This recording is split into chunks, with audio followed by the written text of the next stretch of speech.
Beast Quest, Jurog Hammer of the Jungle by Adam Blade.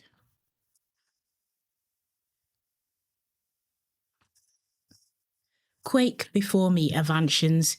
You think you are safe in your distant kingdom, but you couldn't be more wrong. All of Makai is under my control. This island's ancient beasts are risen again and obey my every word. The people are my slaves, building a force unlike any you've ever seen. I will do what my mother Kensa and my father Sampao never could.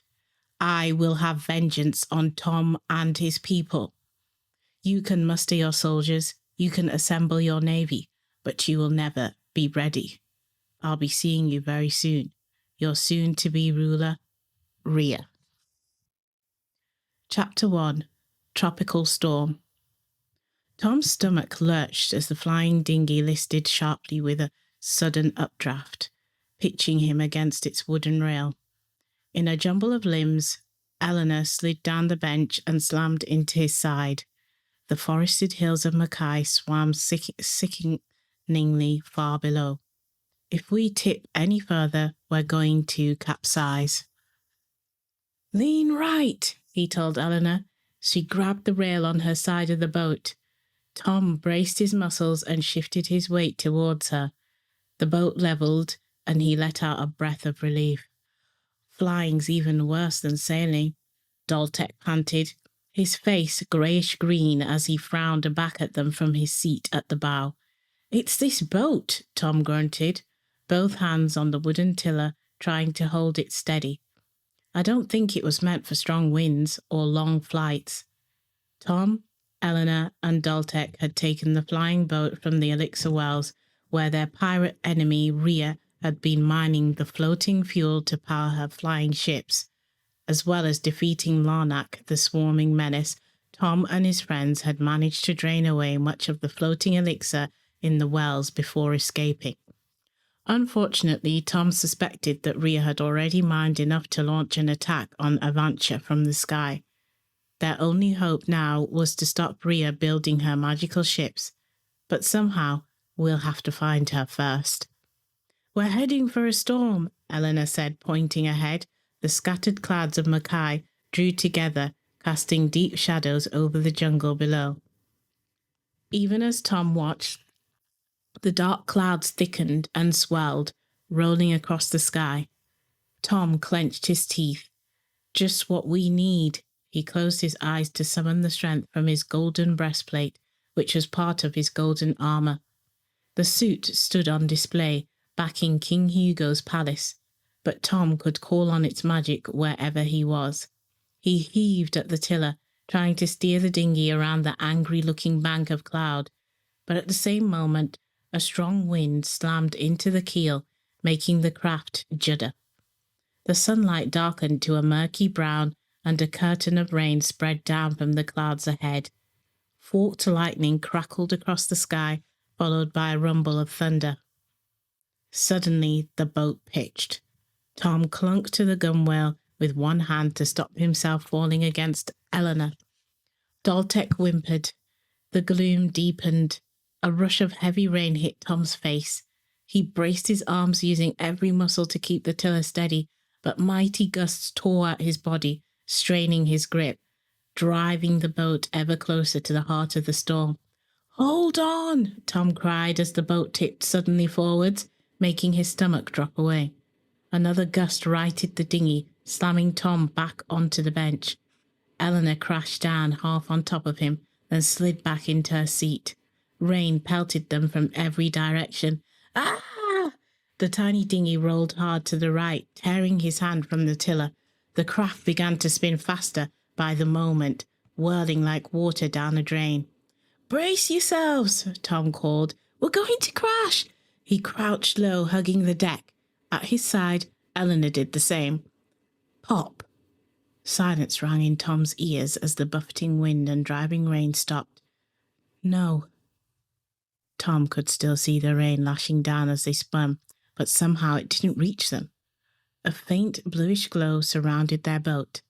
At the bow, Daltek now sat upright, chanting under his breath. He's created a force field. The wizard's body trembled, and the sinews stood out on his arms with the effort of working his spell. "He won't be able to hold the force field for long," Eleanor said. Tom heaved at the tiller, finally managing to bring the boat out of its downward spin. Crack! A sizzling flash of white exploded into his vision. Daltek let out a cry, and the glowing bubble surrounding their boat flickered. Then it popped, sending a shower of fizzing sparks cascading downwards. All at once, the rain and wind hit with full force. A forked tongue of lightning hit the keel. "No!" Tom's chest tightened with horror as he saw purple elixir flowing from a hole burned in the wood, leaving a glittering trail behind them. His stomach leapt into his mouth as they plummeted, losing height fast. The boat's prow angled downwards, cutting through the storm towards the ground. Tom threw up his shield, calling on the power of Arctur's eagle feather to slow their fall. He felt himself lift from his seat and grabbed the slick wood of the bench with his free hand. The weight of the boat almost tore Tom's arms from their sockets. Using the magical strength of his breastplate, he braced his arms between his shield and the boat. But still they sped towards the treetops below. "The boat's too heavy. We'll have to jump," Tom cried. "No! We'll break our legs, or worse," Daltek shouted. "I can heal broken bones," Tom said, "but I can't bring us back to life. Jump! Now!" "No!" Daltek cried. "I've got a better plan." Tom saw his friend wave one hand, tracing a bright rune in the air, then flick his fingers towards the ground, sending a stream of fizzing blue energy bolts down through the tree canopy. "Hold on tight!" Daltek cried, throwing himself down inside the boat as they plummeted. Tom held his shield before his face as branches whipped past. Twigs scratched his skin and snagged his clothes and hair. Crash after crash filled his ears. Half darkness greeted him as they shot through the canopy. "I hope Daltek's spell worked," Tom thought, wincing. Splash! Warm water swirled around him as the dinghy plunged keel first into darkness. Bubbles streamed past his face and his ears popped. He kicked himself free of the boat and pumped his legs, silt and weed clinging to him as he pushed for the surface. Finally, he broke out into the stormy shade of the jungle to see they had landed in a small, perfectly circular pool. Heavy raindrops plopped down into the water all around him, and the treetops roared with the wind. Tom laughed. Daltek magicked up a pond. Eleanor broke the surface a moment later, spluttering, her wet hair plastered to her head. Daltek emerged beside her. He blinked. The mud from his eyes spat out a mouthful of water, then started for the bank of the pool. Tom and Eleanor followed. "You could have conjured up a cleaner landing," Tom said, as he staggered towards Daltek, squelchy mud sucking at his boots and filthy water streaming from his sodden clothes. "That would have been preferable, I agree," Daltek said, squeezing brown water from the hem of his tunic. "But I was in a bit of a hurry." Eleanor grinned. "Tom's only teasing. I'm not sure we'd have survived at all without your quick thinking." Tom led his companions further into the rain-lashed forest. The air was hot and thick, with barely a breath of wind reaching the ground. Bowed beneath the weight of their sodden clothes, they pushed in single file through leafy ferns and hanging vines. Where the foliage grew too thick, Tom used his sword to clear a path, but in the stifling heat, his weapons soon felt heavy. As they pressed on, the rumble of thunder grew distant, and the rain gradually petered out. Shafts of sunlight slanted down from above, and water vapour rose from the glossy foliage all around them. "At this rate, we'll never catch Rhea," Tom growled. They plodded on as fast as they could through the sweltering jungle until the trees suddenly thinned. Tom pushed through a curtain of hairy grey vines and found himself in a clearing scattered with circular wooden huts. Elderly men and women with crinkled sun-browned skin and greying hair sat at the entrances to many of the huts, tending small fires or grinding grain. A bow-legged man looked up, scowling, and Tom noticed that one of his eyes was misted white. The man rose and hobbled towards them, using a stick for support. "Leave us be," he spat. "There's no one left here who can even walk properly, let alone work." Tom and Eleanor exchanged a look. This was far too familiar. Rhea, Tom thought. She's enslaved people here too. Tom held up his hands. "We wish you no harm," he said. "Then go away," the man said. Tom nodded. "Come on," he said to Daltek and Eleanor. "I've a feeling Rhea might be closer than we thought."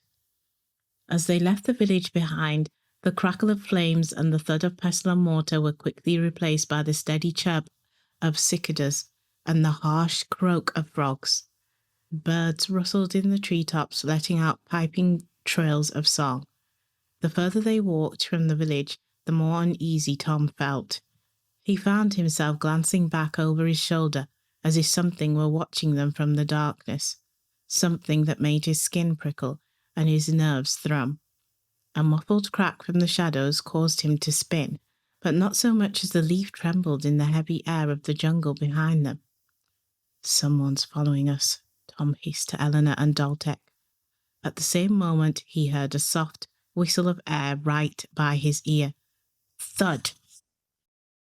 Something pinged off the tree trunk beside him, leaving a white scar in the wood. Tom bent and picked up a small flattened stone from the ground near the tree. As he turned to scan the jungle, another missile whizzed towards him. He batted it aside with the flat of his sword. Eleanor strung her bow and peered into the undergrowth. "Can you see anything?" Tom hissed. Eleanor shook her head. Ping! Another stone rattled off a mossy rock near Eleanor's feet. Tom ducked behind the broad tree trunk, gesturing for Daltek and Eleanor to follow. Thwack! A stone slammed into the far side of it, peering out from behind the tree. Eleanor let an arrow fly, aiming in the direction the shot had come from. A thicket of ferns bobbed and rustled, then another, as if something scurried between them. Tom spotted a pair of skinny brown legs among the bobbing leaves and pointed. "Try and get behind those ferns," he told Eleanor. "Wait for my signal, then charge." Tom stepped out from behind the tree and lifted his sword, scanning the foliage around them as if still searching for their attacker. "Come out!" he cried, swiping at a vine, hoping to cover the sound of Eleanor's movements. He spotted her shadow slipping between the ferns ahead. Once he was sure Eleanor was in place, he lifted his hand. "Now!" Tom charged headlong towards the swaying ferns while Eleanor dived in from the side, her arms reaching low towards the sun-browned legs. "Ow! Get off!" a young voice cried. As Tom passed through the feathery fronds, he found Eleanor gripping tightly onto a sinewy boy who was squirming on the ground, a slingshot in one hand. Tom stepped lightly on the slingshot, pinning it to the jungle floor. The boy scowled up at him from fierce grey eyes, half hidden between a thatch of dark hair. He wore a simple tunic, frayed and smeared with dirt, and looked to be around 7 or 8. "Why are you attacking us?" Tom asked the child. "Because you're pirates," the boy answered. Though his voice quavered with fear, his eyes shone with fury. "I'm not letting you capture anyone else from my village." "We're not pirates," Tom said, "and we won't hurt you or your friends." The boy scowled.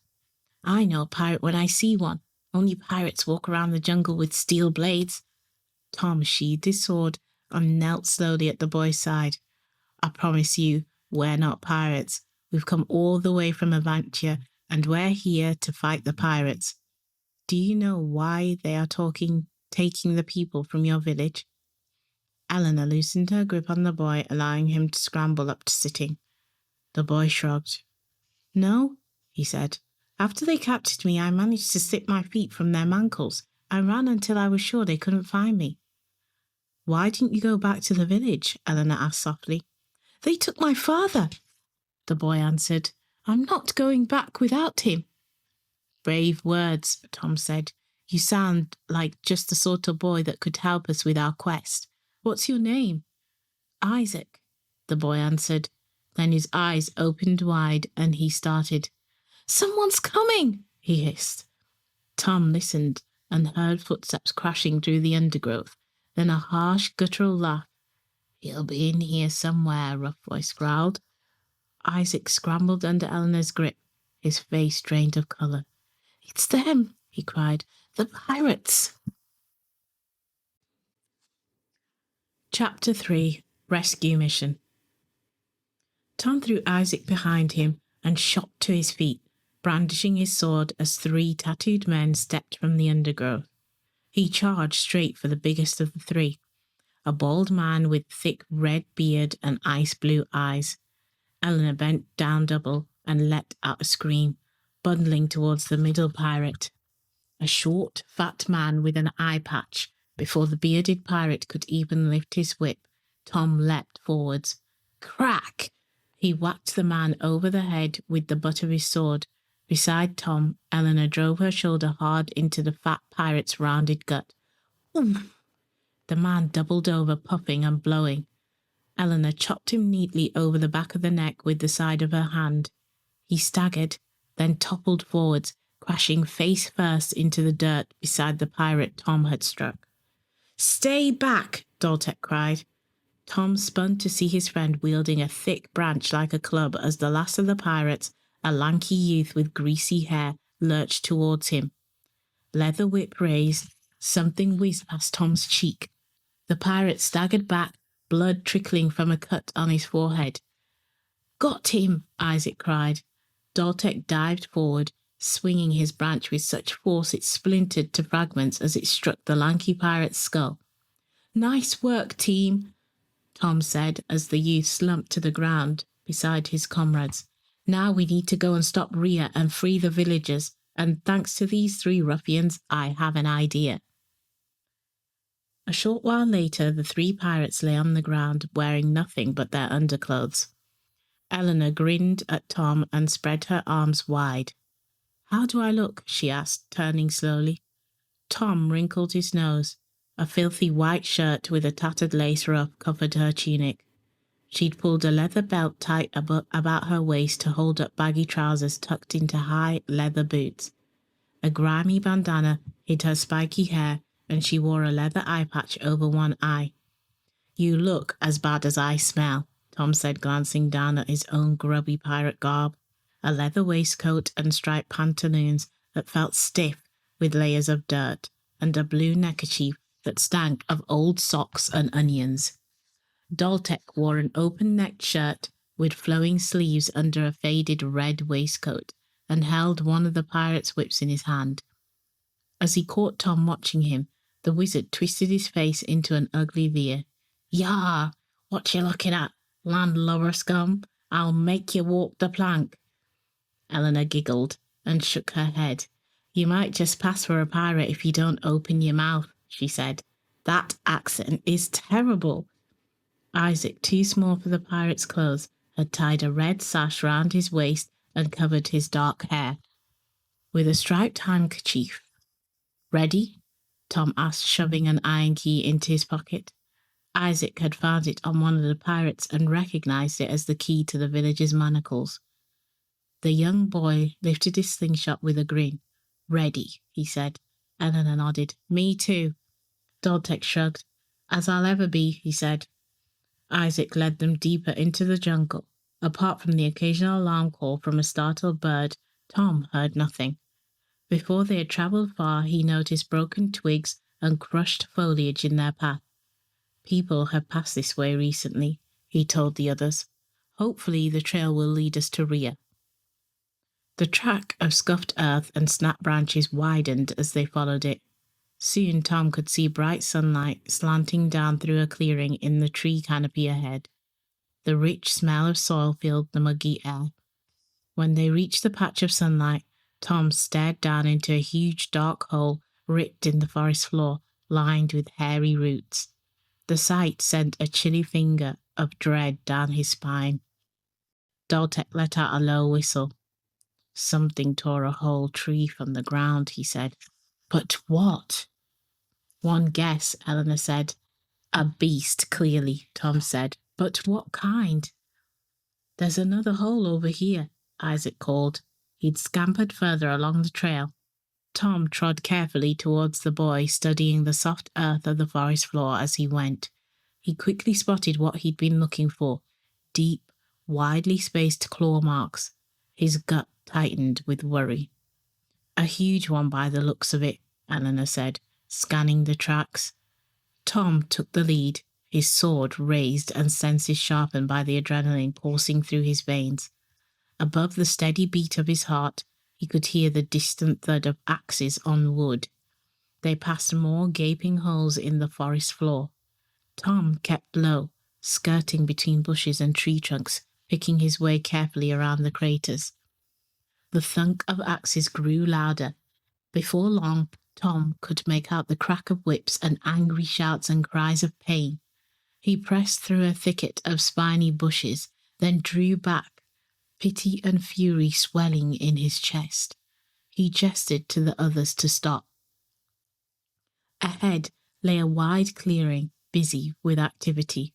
Workers with axes, their feet manacled and their tattered clothes soaked with sweat, clambered over fallen trees, hacking off branches and stripping away bark. Peering through the bushes, Tom could see girls and boys, little older than infants, working alongside adults almost as ancient-looking as Arduro. Pirates in grimy leathers stalked among them, barking orders and cracking whips. A great stack of pale trunks, stripped of their bark, were piled on top of each other at the far side of the clearing. Another pile of trunks, complete with roots and branches, lay to the left. "We have to free those people," Eleanor hissed, peeking through the foliage at Tom's side. "I've counted 10 pirates," Tom whispered. "That's 3 for each of us. If you can take down one with your sling," he added, turning to Isaac. "I'll take down more than one," the boy answered, his eyes burning with anger. Tom held up a hand, suddenly listening. Over the sounds of axes and whips from the clearing, he could hear the thump of running footsteps, heavy ones getting closer by the moment, making the ground tremble. Eleanor let out a groan as she and Tom watched the edge of the clearing, waiting the branches around them shivering in time with the footsteps. "I guess we're about to see whatever beast yanked up those trees," she muttered. Chapter 4: Jurog, Hammer of the Jungle. Tom tightened his grip on his sword as a gigantic 8-limbed monkey crashed from the tree line into the clearing. The beast stood upright on 2 bowed, hairy legs, its head reaching almost to the tree canopy. Between 2 of its 6-muscled arms, it cradled a whole tree, trailing roots. Matted, purplish fur covered its body, everywhere apart from the leathery skin of its face and of its 6 huge hands. The beast glared down at the slaves in the clearing from crazed-looking pale eyes, a string of saliva hanging from the tip of one sharp white tooth. Rhea's slaves glanced nervously at the monster before quickly turning their eyes back to their work. "Jurog," Daltic hissed in Tom's ear, one of the 4 ancient beasts of Mackay vanquished by the masters of old. The legends refer to him as the Hammer of the Jungle because his tail is tipped with a red steel mace. Jurog carried the tree in his arms to a huge pile of felled trunks waiting to be stripped of their branches. He tossed it as easily as if it had been a twig, then turned to stomp back into the jungle. Tom saw that Daltek was right. The creature's long, supple tail ended in a bulbous scarlet mace covered with lethal-looking spikes. Once the beast had gone, Tom scanned the lumberyard again, his mind racing to come up with a plan. "We need to get all these people out of harm's way," he said. He turned to Daltek. "Stay here with Isaac. Look after my sword and shield and lend me your whip. I don't want our weapons to give us away." Then he pulled the metal key from his pocket. "Eleanor and I will unlock the slaves and tell them to run when we give the signal." Eleanor passed her bow and quiver to Isaac, holding the boy's gaze gravely. "I'm trusting you to look after this," she said. The boy nodded, his eyes wide. Tom rubbed a handful of dirt from the forest floor across his face, then tied his neckerchief around his head, covering one eye and half his face. He and Eleanor waited for two thick-set pirates with whips to stroll past, exchanged a nod, then swaggered into the clearing. Tom stopped at the first group of workers that they came to. A huddle of 4 young women hacking the branches from a felled tree not far from where Daltek and Isaac hid. "We're here to rescue you," Tom hissed. The women paused in their work to look at him, their weary eyes suddenly filled with hungry, desperate hope. "How?" one woman asked. Her blonde hair was damp with sweat, and she looked grey with exhaustion. "I'm going to unlock your manacles, but don't run until I give the signal." The woman's eyes darted nervously towards the tree line. "But how will we escape the beast?" she asked. "We'll deal with Jurog," Tom said. The woman nodded. Tom dropped to his knees and started to unlock her bonds, while Eleanor stood with her back to him, shielding him from view while she kept watch. Once all 4 women were free, Tom and Eleanor moved on to the next group of slaves, then the next, always keeping as far from the real pirates patrolling the lumber yards as they could. "We're almost done," Eleanor said finally.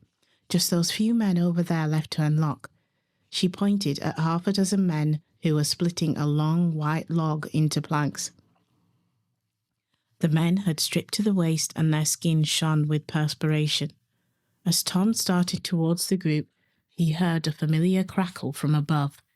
He glanced up to see a small flying boat sail from the forest to hover above the clearing. Rhea stood near the prow of the boat, her green eyes flashing with spiteful glee as she ran away from them, over her slaves. Tom lowered his gaze quickly so that she couldn't see his face. "Put some backbone into it, you lazy good-for-nothing cockroaches," Rio bellowed cheerfully. "If you don't get a move on with my wood, I'll conscript you for my invasion. A long flight on short rations, followed by the battle of your lives. How would you like that, eh?" The chop and scrape of axes on wood picked up pace as all the workers did their best to hurry. Rhea cupped her hands to her mouth and shouted loudly towards the jungle. "Jurog! More timber now! I want a fleet that would make my father green with envy." Tom could hear the distant stomp of the beast's feet as the giant monkey tramped through the forest, followed by the cracking, wrenching sound of a tree being torn from the earth. A clang from nearby drew Tom's attention, and he looked over to see one of the manacled slaves swaying on his feet. The man's dark hair was plastered to his head with sweat, and his grey eyes were hazy and unfocused. The axe he'd been holding lay on the ground beside him, and as Tom watched, the slave sank to his knees, his eyes rolling up in his head. Tom leapt to the man's side and shouldered him back to his feet. "Slacking off on the job?" Rhea shouted from above. "How dare he! Flog the sluggard!" Tom froze, his arm still supporting the half-conscious man. "What are you waiting for?" Rhea bellowed. Tom gently released the man, who let out a moan and slumped to the ground. All around him, the sound of chopping had ceased. Tom could feel everyone watching. "I can't hit an innocent man," he thought, "but if I don't do something, our cover is blown." Rhea let out a growl of frustration. "For all the gold in Gwildor, do it now, or I'll have Jurog tear your limbs off one by one."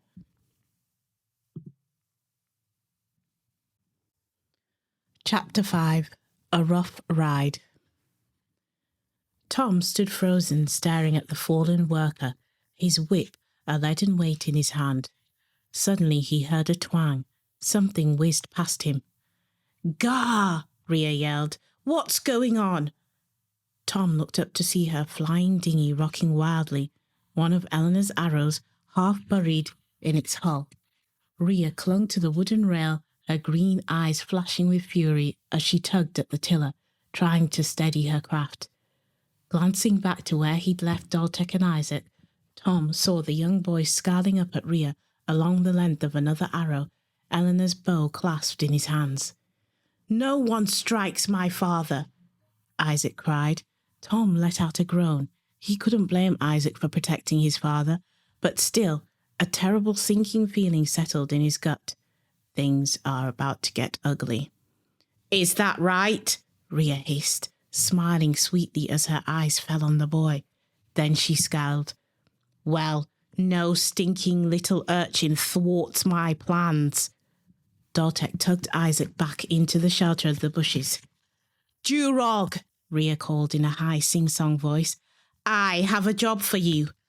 A loud whooping shriek echoed from the jungle, followed by the crack of branches and the rustle of leaves.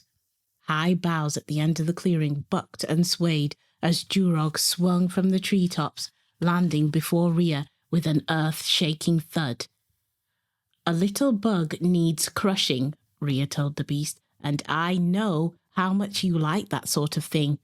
The giant monkey lashed his mace-tipped tail against the ground, making it shudder, then let out a long, low growl, scanning the clearing with a hungry glint in his pale eyes. Rhea's workers trembled under the beast's gaze, their faces ashen and their eyes terrified. "Over there," Rhea said, pointing towards the undergrowth, which hid Isaac and Daltek. Jurog let out a snarl, then started off in a loping run on all 8 limbs across the clearing. "Daltek and Isaac will never outrun the beast. I have to help them." As Jurog sped past, Tom drew back his long whip, then cracked it down hard on the monkey beast's tail.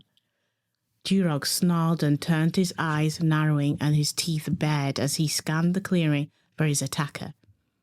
Tom cracked his whip again, this time catching the huge monkey across one of his broad shoulders, leaving a red welt. Jurog lifted his head and let out a screech of rage. "What do you think you're doing?" Rhea called. "Jurog's on our side." Tom ignored the pirate witch and lashed his whip again, aiming for the beast's face. One of Jurog's hands flashed out and snatched the end of the whip from the air, then yanked it downwards. Tom's arms jerked painfully and his feet left the ground. Whoosh! He landed on his belly as Jurog turned and scampered away, dragging him behind. "Oof! Ouch! Ah!" Trees whizzed past in a blur as Tom bounced and skidded along on his front, his arms stretched out before him. "At least I've diverted his attention from Isaac," Tom thought, his body jolting painfully with each ridge, bump and root. "But now I need to work out how to defeat this beast." A tree trunk loomed into Tom's view. He winced and braced himself. Boof! He ricocheted off the trunk, gasping at the pain in his shoulder, but somehow kept hold of the whip. Calling on the strength of his golden breastplate, Tom bent his arms and tucked his legs up underneath him as he sped over the forest floor. He twisted, gritting his teeth, and with a burst of effort, managed to get his legs braced out in front of his body. Tom spread his feet, digging in his heels.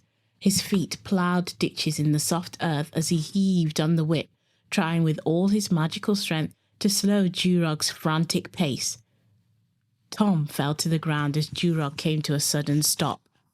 The beast glanced back over his shoulder, and as his orange eyes locked with Tom's, they filled with mad animal rage. Tom stood up, his mouth turning dry. "If only I had my sword." Jurog let out a howl of fury, then bounded towards him, his tail lashing wildly behind him, smashing tree trunks and leaving splintered gashes in the wood. Tom's heart felt as if it might burst from his chest as the furious mass of muscle, fur, and clawed limbs hurtled towards him, but he stood his ground. At the last possible moment, Tom called on the power of his golden boots and bent his knees. He leapt, soaring right over Jurog's head. Tom stumbled as he landed, then raced on. The beast's thunderous footsteps quickly joined his own. Tom could feel the ground trembling with each step. He plunged onwards, leaping tree roots, ferns, and jagged rocks. The crashing of falling trees rang out behind him, along with the pounding boom of Jurog's feet. Tom's lungs burned and his legs felt rubbery with effort, but still he could hear the vast 8-limbed monkey gaining. The earth leapt with the beast's mighty steps, making Tom stagger as he ran. A shadow fell across him from behind. Tom's heart clenched. He's going to catch me. Tom scanned the undergrowth frantically, looking for any escape. His eyes fell on a thick, glossy bush to his left. He flung himself into it, scrambling with his arms and legs, pushing himself through the scraping, snatching twigs. As soon as he was free of the branches, Tom spotted a steep incline covered in fallen leaves. A ditch lay at the bottom, partly overshadowed by the gnarled roots of a tree. He dived and rolled down the bank. Wriggling sideways, he wedged himself into darkness, forcing his body under the twisted roots, right up against the soil. He lay, sweat pouring off him, trying to breathe quietly, his lungs shuddering for air. He could hear loud snaps and cracks nearby, the sound of the beast rummaging in the bush he'd scrambled through. A series of loud, frustrated hoots pierced the air. Angry, stomping feet paced this way and that. Then Tom heard the crack of a branch, followed by the rustle of twigs and leaves far above, and finally, silence. Tom lay for a few moments, catching his breath. That was far too close. Then he squeezed from his hiding place and crept back the way he'd come. Jurog's gone. But even as Tom's body sagged with relief, a whooshing sound made him spin. Terror fizzed through his body. A bright, red, shining mace, covered with long, sharp spines, swung through the trees, right towards his face. Chapter 6. Battle Beneath the Branches. Tom threw himself headlong in the dirt, then rolled, hearing Jurog's spiked mace swoop over his head. He sprang up, scanning the swaying treetops, but Jurog had snatched his tail back. Dense leaves and tightly thatched branches hid the beast from view. A chattering laugh echoed down from above. Leaves fluttered to the ground. As Tom pressed his back to the bark of a tree, his mind racing for a plan, he heard running footsteps. Tom turned to peer out from his hiding place, and relief flooded his veins. Eleanor! His friend jogged through the jungle, panting heavily, her hair plastered to her head with sweat. She'd taken off her pirate garb, and Tom could see his sword shoved through her belt, and his shield slung over her shoulder. She held her bow and arrow ready in her hands as she scanned the treetops above. Leaves rustled. Eleanor aimed upwards towards the branches that hid the beast and fired. Tom heard the dull thwack of an arrow hitting flesh, followed by a howl of pain. Eleanor fired another arrow and then another. Tom saw the branches of a tree ahead bend and sway, then another further off.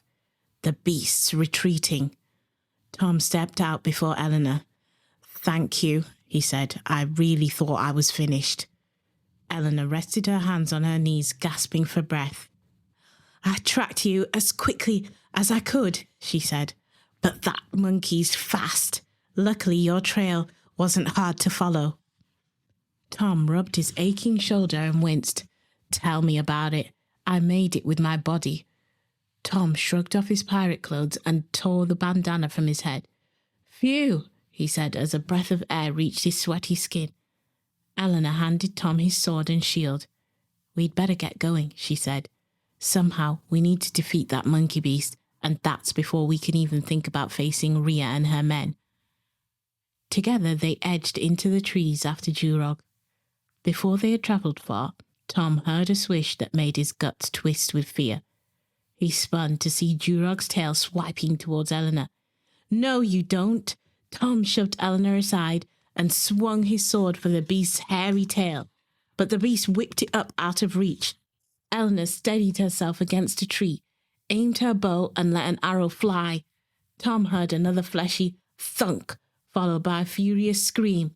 "Good shot," he told Eleanor, grinning. "If we can keep this up, we might be able to wear that monster down." Crash! Jurog dropped from the trees before them, making the ground judder violently, throwing Tom and Eleanor off their feet. He landed in a twisted heap, a gnarled root stabbing into his back. Eleanor hit the earth beside him, her head cracking against a stone. The giant monkey beast grinned down at Tom, a mad glint lighting his eyes as he lifted his spiked mace high. Eleanor let out a moan, and Jurog's grin broadened as his eyes fell on her stricken form. Tom scrambled to his knees beside his friend, threw up his shield, and braced his muscles. Boom! Pain exploded along the length of Tom's arms, and his shield clattered to the ground. Terror burned through him, dulling his pain and sharpening his reactions. He tugged Eleanor to her feet and thrust her out of the path of Jurog's glinting red mace. Crash! The spiked mace slammed into a tree, splintering wood, leaving a gaping hole. A hideous creaking sound echoed from the wounded trunk. Tom watched in horror as the top half of the mighty tree listed, then toppled, straight towards Eleanor. Chapter 7. Blind Rage versus Brute Force. Look out! Tom cried. Time seemed to slow to a hideous crawl as Eleanor started to rise, the falling tree casting a deep shadow across her back. Tom felt sick with helpless horror as he watched his friend glance up, her eyes opening wide as she registered the dense tangle of branches crashing her way. He didn't make it in time and watched Eleanor disappear under the weight of foliage. Icy shock jolted through Tom's body. No! A painful lump filled his throat as he lurched towards the spot where Eleanor lay hidden. Roar! Jurog stepped into Tom's path, swinging a massive open-handed blow towards his chest. Gnarled yellow claws spread wide. Tom's blood boiled with rage. He let out a fierce cry and swung his sword, slashing it deep into the beast's hairy wrist. Jurog snarled and snatched back his hand, then slammed two more vast leathery fists towards Tom like giant mallets. Tom leapt and spun his sword lifted high. He felt his blade rake the flesh of one hairy arm, then the other, sending a shower of red droplets cascading down. Tom landed in a crouch, then spurred by fury and fear for his friend, he launched himself even higher, aiming his blade at the monster's broad chest. Tom's sword bit deep into Jurog's body and lodged there. The monkey beast lifted his head and let out a wild screech of pain, then swiped for Tom with a fist. Before the blow could land, Tom yanked his sword free and with both feet pushed off Jurog's chest in a backwards roll, landing neatly, feet spread in a fighting stance. Tom drew his sword back ready to strike once again. Jurog glared down at him, his mouth stretched into a hideous rictus of fury. Blood oozed from the wound in his chest. Tom met the giant monkey's gaze, his jaw set, and the blade in his hand stained dark red. Jurog held Tom's eyes for a long moment, then let out a snarl and turned to lope away into the jungle. The beast's eyes had held a clear message. Jurog might be injured, but he'll be back. Tom raced to where Eleanor lay beneath the fallen tree, his legs suddenly trembling with fear. He clawed through the tangled branches until he saw her, half hidden beneath a thick bough that had landed right across her chest. "I'm all right," Eleanor said weakly, her words coming in gasps. "I'm trapped. I think I've broken a rib, but I'll live." Dizzy relief flooded Tom's veins. He let out a shaky breath, then called out on his magical strength. "I'm going to lift the tree," he told Eleanor. "Do you think you can wriggle clear?" Eleanor nodded. Tom planted his feet wide and, putting his hands either side of the vast trunk, bent his knees and heaved. The strain made his blood pound in his head and his arms burn, but the tree lifted fraction by fraction. Tom puffed and blew, keeping the tree raised until Eleanor scrambled away with a wince of pain. Then he let the tree fall back to earth with a crash. "Thank you," Eleanor said, clutching her ribs. Tom took the green jewel from his shield. Eleanor moved her hand, and Tom held the green stone to the injury. Eleanor's strained breath eased. "That's better," she said. Then she took her bow from her back and gazed in the direction the beast had run, frowning. "But how on earth are we going to beat that thing?" she asked. "I think we need to draw Jurog out into the open," Tom said. "As long as he can lash at us from the tree tops with his tail, we don't stand a chance." Tom and Eleanor started off side by side. They saw no trace of the giant monkey as they skirted from trunk to trunk, except for the occasional gaping hole in the forest floor. Eventually they reached a small clearing pitted with craters where almost all the trees had gone. "This might do," Tom said, but even as the words left his mouth, he heard a cracking, tearing sound from somewhere nearby in the jungle. Crash! The earth juddered, throwing Tom into the air. He landed hard on his back. Eleanor crumpled to the ground at his side. Glancing up, Tom saw a vast tree trunk embedded like a spear deep in the ground right before them. He started to rise, but with another crash, a second trunk drove down into the earth beside the first. Tom staggered up the jungle floor, shaking beneath him. Eleanor scrambled to her feet beside him. They lurched away from the two huge trees to see Jurog emerge from the jungle, carrying 3 more giant trunks, each drawn back ready for him to throw. Boom! Crash! Thud! The trunk sank deep into the ground with such force that earth and grit splinters exploded into Tom's face, blinding him. What's he doing? Jurog let out a roar, ripping 2 more mighty trees up from the clearing's edge. Thud! Boom! Tree after tree rained down, closing off Tom's view and cutting out the light. The ground beneath Tom quaked so hard it felt as if it might open up and swallow him whole. When the shaking finally stopped and silence fell, Tom rose and gazed around in the half-darkness to see their escape completely blocked. Tree trunks stood side by side all around them, forming a tight, impenetrable ring. Jurog let out a whooping howl of triumph, followed by a long, chattering laugh. "So much for fighting out in the open," Eleanor said quietly. Chapter 8. All or Nothing. Tom stared at the cage of trunks all around them in dismay. "How are we going to fight now?" A delighted peal of laughter echoed down into his prison from above. Tom looked up to see Rhea leaning over the rail of her flying boat, peering down at him and Eleanor. He clenched his jaw. "Poor Tom," Rhea said. "You and your little friend seem to have got yourself stuck, which is very convenient for me, because I have some slaves to punish for trying to escape. I expect I'll have to ask Jurog to dismember a few to remind the rest of who's boss." Rhea grinned down at Tom, her green eyes full of glee. "Maybe you two should think about that while I leave here to rot. After all, it's all your fault," she said. "Come on, Jurog." Rhea beckoned to the beast, then she tipped Tom and Eleanor a wave and sailed her flying dinghy out of view. Tom swallowed the fury rising in his chest. "We have to get out of here so we can help those people." "Well, there's no way we'll fit between those trunks," Eleanor said. "Can you use your magical strength to knock 1 or 2 down?" "Good idea," Tom said.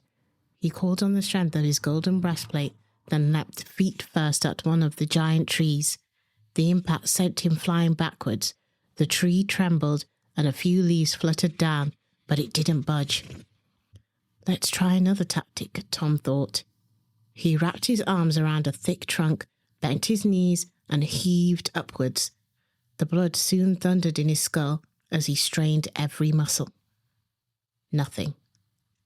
"The trunks are buried too deep," Tom growled, his body burning with rage and frustration.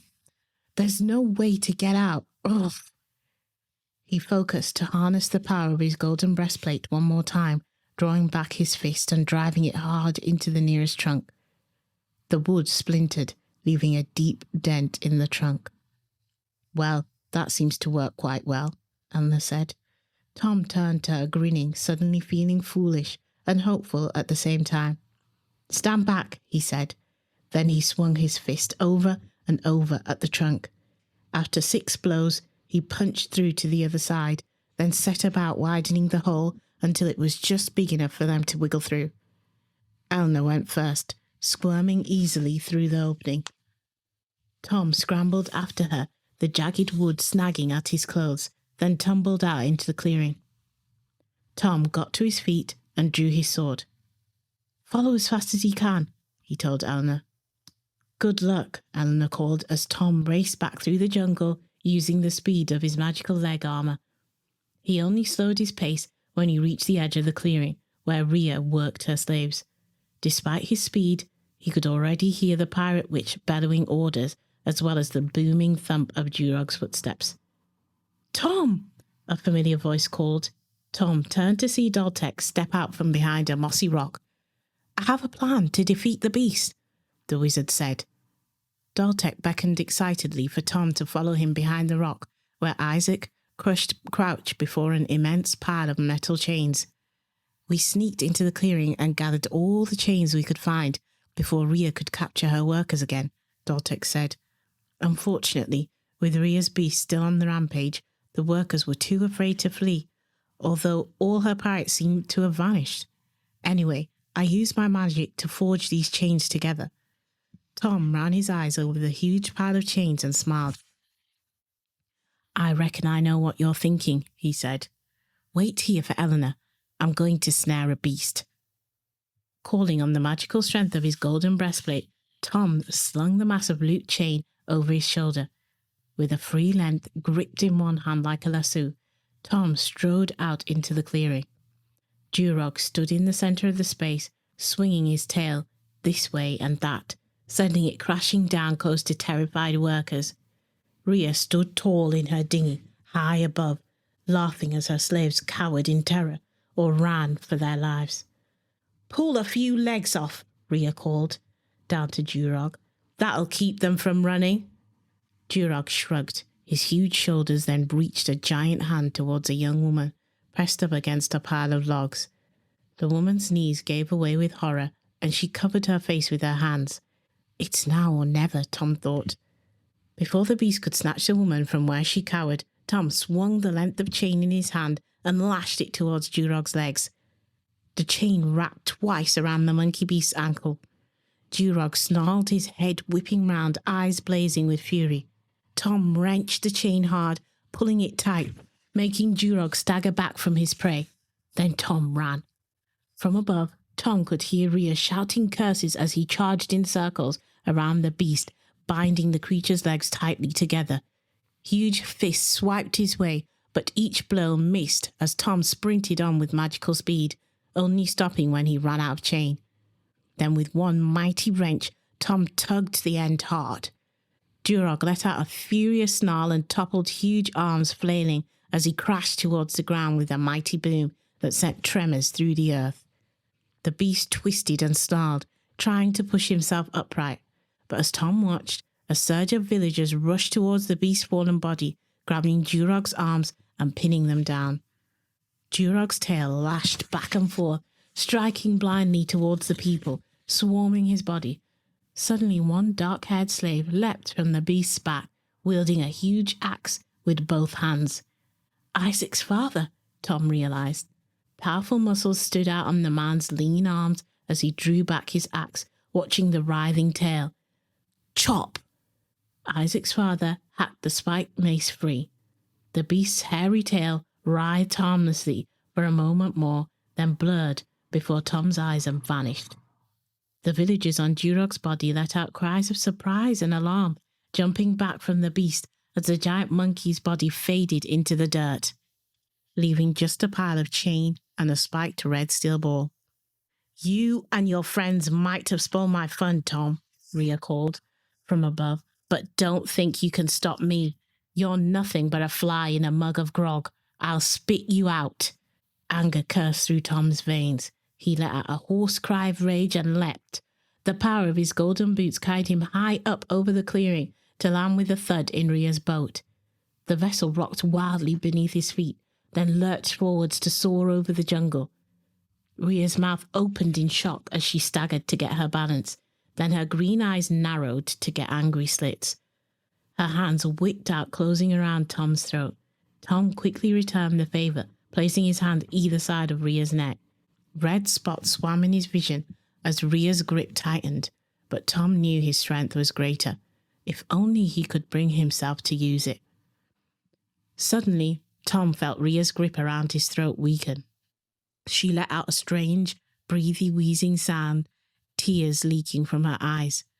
For a heartbeat, Tom thought she was really in trouble and loosened his grip. But then she gaped at her in disbelief. "She's laughing."